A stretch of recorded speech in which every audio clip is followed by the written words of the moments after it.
নমস্কার। উপেন্দ্র কিশোর রায়চৌধুরী মহাশয়ের লেখা একলব্যের গল্প।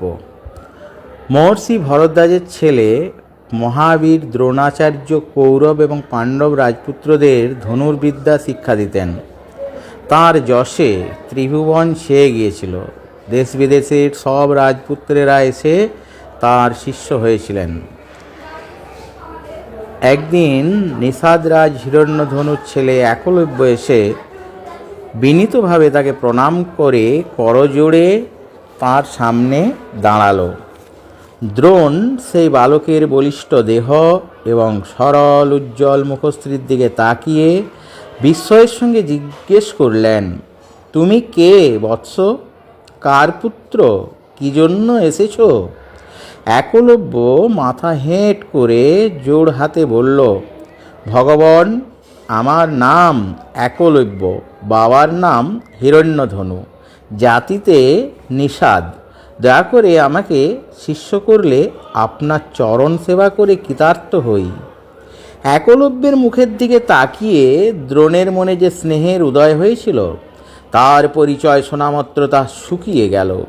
নিষাদের ছেলে, ম্লেচ্ছ জাতি, তাকে স্পর্শ করলেও পাপ হয়।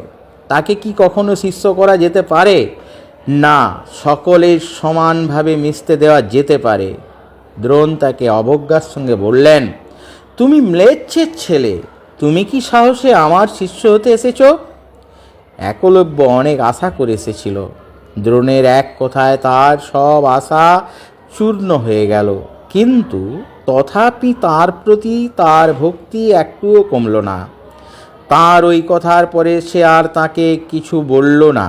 সে নীরবে তার পায়ের ধুলো নিয়ে ধীরে ধীরে সেখান থেকে চলে এলো। একলব্য এখন কোথায় যাবে? দেশে ফিরবে? না, দেশে যাবার যে পথ, সে পথে তো সে গেল না। সে যে অন্য পথে বনের দিকে চলেছে। বাস্তবিক সে বনে যাওয়াই স্থির করেছে। ম্লেচ্ছের ছেলে হলেও সে সাধারণ লোক নয়। যা শিখতে এসেছিল তা না শিখে কখনোই সে ফিরবে না। দেশ থেকে যাত্রা করবার সময়েই সে মনে মনে দ্রোণকে গুরু করে এসেছিল। তিনি তাকে তাড়িয়ে দিয়েছেন, তাতে কি? তথাপি তিনি তার গুরু। যে বিদ্যা তিনি ইচ্ছে করে দান করলেন না, ভগবানের কৃপা হলে তপস্যা করে সেই বিদ্যা তার কাছ থেকে আদায় করবে। এই মনে করে সে বনের ভেতরে এসে তখনই মাটি দিয়ে দ্রোণের এক মূর্তি তৈরি করলো।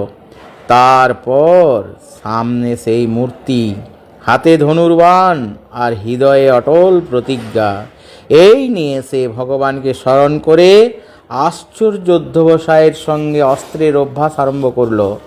এভাবে অনেক দিন চলে গেল। এর মধ্যে একদিন পাণ্ডব এবং কৌরবগণ মৃগয়া করার জন্য রথে চড়ে সেই বনে উপস্থিত হলেন। তাদের একজন সঙ্গে করে একটি কুকুরও এনেছিলেন। রাজপুত্রের হরিণের সন্ধানে বনে ঢুকলে সেই কুকুর স্বভাবদোষে চঞ্চলভাবে ছুটে বেড়াতে লাগলো। সেই জায়গা থেকে একলব্যের আশ্রমে বেশি দূর ছিল না। কুকুরটা ঝোপে ঝোপে উঁকি মেরে আর গাছে গাছে শুকে ক্রমে সেইখানে এসে উপস্থিত হলো। আর একলব্যকে দেখা মাত্র সে বিকট শব্দে ঘেউ ঘেউ করতে লাগলো। এতে একলব্যের মনোযোগের অসুবিধা হওয়াতে সে একবারে 7টি তীর মেরে তার মুখ বন্ধ করে দিল।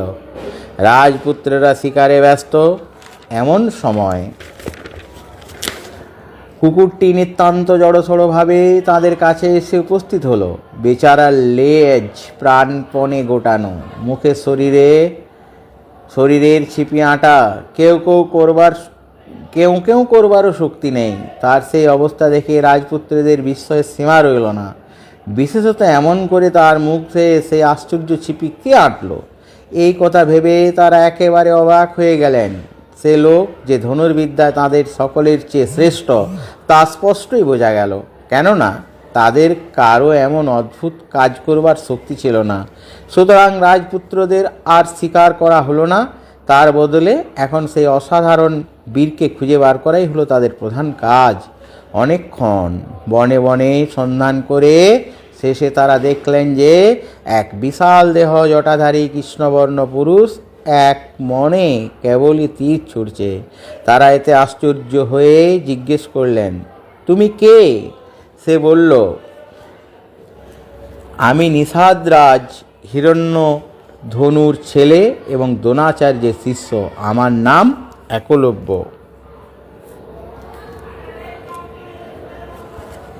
এর আগে রাজপুত্ররা যেমন আশ্চর্য হয়েছিল, একলব্য দ্রোণাচার্যের শিষ্য এ কথা শুনে তাদের তেমনই অভিমান হলো। সুতরাং তারা আর দেরি না করে সেখান থেকে একেবারে দ্রোণের কাছে উপস্থিত হলেন। বললেন, গুরুদেব, আমাদের কি অপরাধ হয়েছে যে আপনি আমাদের ছেড়ে নিষাদপুত্র একলব্যকে এমন চমৎকার শিক্ষাদান করলেন? এ কথায় দ্রোণ তো খুবই আশ্চর্য হয়ে গেলেন। তিনি অনেক ভেবেও এই ব্যাপারের কোনো অর্থ বুঝতে পারলেন না। তখন তিনি বললেন, বৎসগণ, আমি তো এর কিছুই বুঝতে পারছি না। এই লোক কেমন করে আমার শিষ্য হলো? আমিই বা কখন একে শিক্ষা দিলাম তা ভেবে অবাক হচ্ছি। চলো এর একটা সন্ধান নিয়ে দেখি। তখনই সকলে মিলে আবার একলব্যের কাছে এলো। একলব্য দূর থেকে দ্রোণকে দেখতে পেয়ে গুরুদেব বলে ছুটে গিয়ে তার পায়ে পড়ল। তারপর তাকে বসবার জন্য আসন দিয়ে জোড় হাতে তার সামনে দাঁড়িয়ে রইল। তখন দ্রোণ বললেন, হে বীর, তুমি যদি সত্য সত্যই আমার শিষ্য হও তবে আমার দক্ষিণা দাও। এ কথায় একলব্য যার পর নাই আনন্দিত হয়ে বলল, গুরুদেব, কিরূপ দক্ষিণা দিতে হবে অনুমতি করুন, আমি তা এনে দিচ্ছি। দ্রোণ বললেন, তোমার ডান হাতের বুড়ো আঙুলটি কেটে আমাকে দাও, ওই আমার দক্ষিণা। একলব্য তখনই আস্তে আস্তে তার ডান হাতের বুড়ো আঙুলটি কেটে দ্রোণকে দিল। দ্রোণের এই নিষ্ঠুর ব্যবহারের পরেও এমন মনে হলো না যে দ্রোণের প্রতি তার ভক্তি কিছুমাত্র কমেছে। বুড়ো আঙুল গেল, সুতরাং একলব্যের আর তেমন আশ্চর্য রকম তীর ছুড়বার ক্ষমতা রইল না। এতে দ্রোণাচার্য এবং তার শিষ্যগণ আনন্দিত হয়ে সেখান থেকে চলে গেলেন। তখন একলব্য এই সব কথা ভেবে একটি দীর্ঘ নিঃশ্বাস ফেললেন। ধন্যবাদ।